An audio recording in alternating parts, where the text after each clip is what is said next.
Over the last several years, I've increasingly been thinking about how everything in society is so focused on productivity, especially as hustle culture has taken over. And I definitely fall into this trap myself. The more I think about it, just the more I want to fully distance myself from that idea of everything has to be productive. So yes, I want to accomplish things and I want to do work that I'm proud of, but I don't want everything I do to have an underlying idea of I'm doing X to accomplish Z. The first time that I actually realized that this was so prevalent was in grad school when I'd written a paper and my thesis advisor was looking over it and giving me feedback. And one thing that he noticed was that throughout the paper and even in our discussions about the essay, he would bring up a point that I had made. For example, how the political depiction in a book was interesting and definitely did something, but it didn't feel like a productive way to convey an idea or mobilize people. My professor looked at me and he said, but why does everything have to be productive? Does it always have to do something else?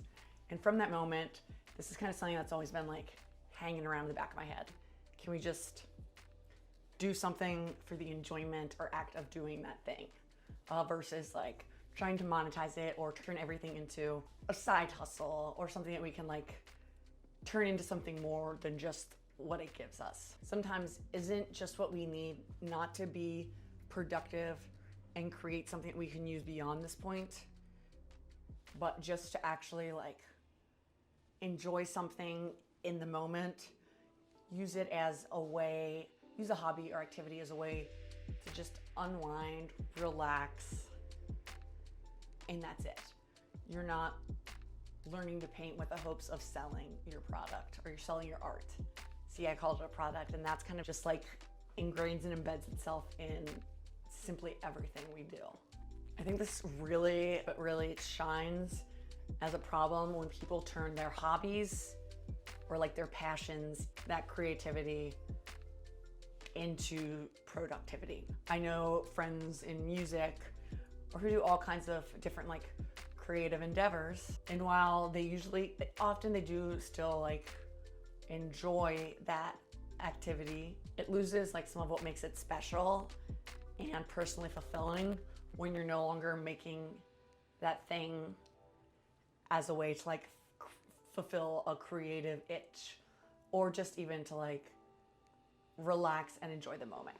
There's always this then undercurrent of, okay, well, I have to do this. It's not that I want to because I need to get paid. There's no relaxing, there's no enjoying yourself. There's no just sitting there and chilling. And I actually even did this with writing for several years after grad school. I started as a copywriter. And even honestly, just after 2 or 3 months, I've never hated writing so much in my entire life as when I was working as a copywriter.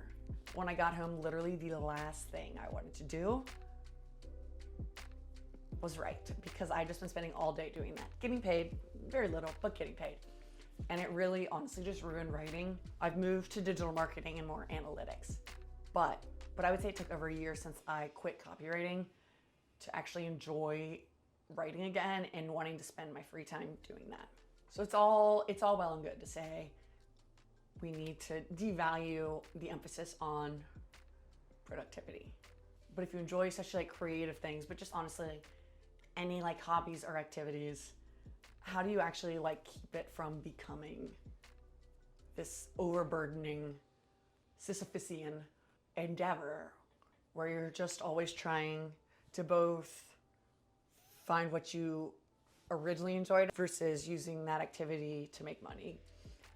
And so I thought a lot about this, and the things that have worked for me are setting an intention before you go and do an activity.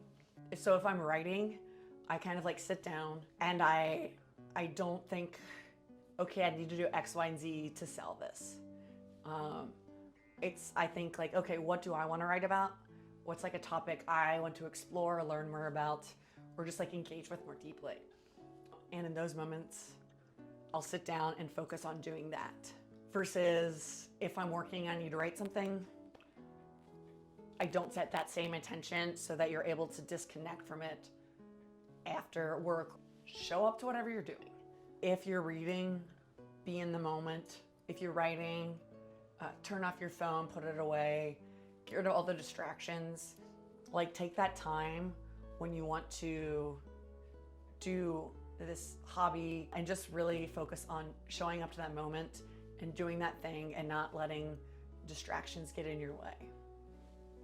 One that's really helped me actually is try something new or something that you're bad at. I am terrible at drawing, so one thing I've been trying to do is do more like doodling and sketching, because I have no personal pressure, or any idea that that's going to turn into something that could make money or be honestly productive in any way. When I do that, it is just for me in the moment to experience something new or reflect or relax. Coloring in a coloring book, can't stay inside the lines. So just like taking those things that you're not good at and using them as a really like training wheels way to practice disconnecting your hobbies and activities from the desire to be productive. This one, with all the unproductivity, analog things going around, is probably kind of a freebie, but disconnect from your tech, especially when you're putting aside the time to really focus on yourself and growing and doing things you enjoy. Turn off your phone. Have that thing so far away. I've even been trying, as someone who always listens to music and loves music, I've even been trying to not have any music on. TV is off. It's just me and whatever activity I'm doing. And I also try to keep those analog, so it's just fully, temptation is gone.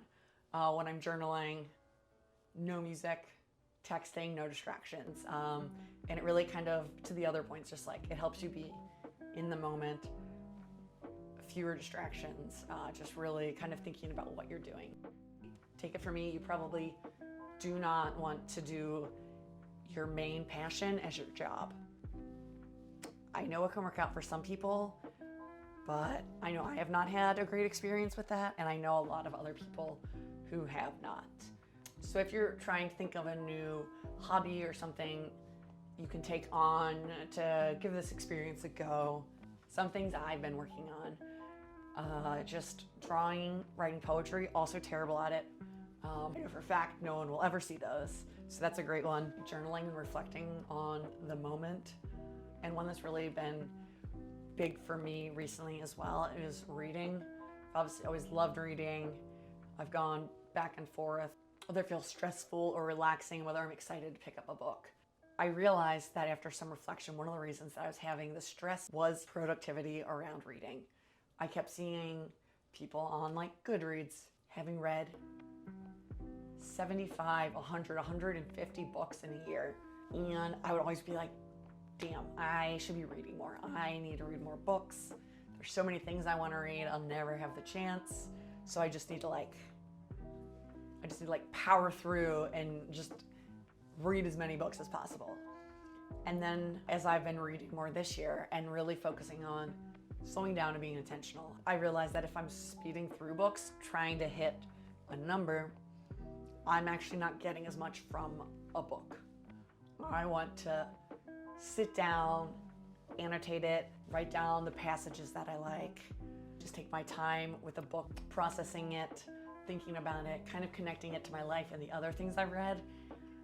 And that slows you down a lot. And so I have really just been trying personally to learn how to be okay with that. Maybe I'll only read 10 books, but if I read 10 books that I remember, that I got something out of, and that have helped me just think of the world in a different way as I've been reading more this year and really focusing on slowing down and being intentional. Some of my takeaways that maybe you'll have if you take a similar approach, or if you're even trying something like this to just slow down and be more intentional about your hobbies. I enjoy everything that I've been doing hobby-wise just so much more. When I know going in, I'm just doing that activity to do that activity and personally grow and nothing more. And if I don't personally grow, that's okay as well, because I still made the time to allow that opportunity to happen. And then I've actually also found it much easier to stick with trying new hobbies. Before, I would get frustrated extremely quickly because I just felt like I wasn't good enough. But then I realized that good enough is really only a concept that applies when you have a motive besides doing something to do it.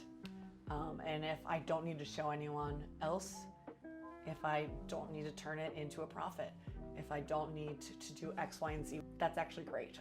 And so it's just really helped me find a lot of peace and also expand the amount of things that I feel comfortable trying.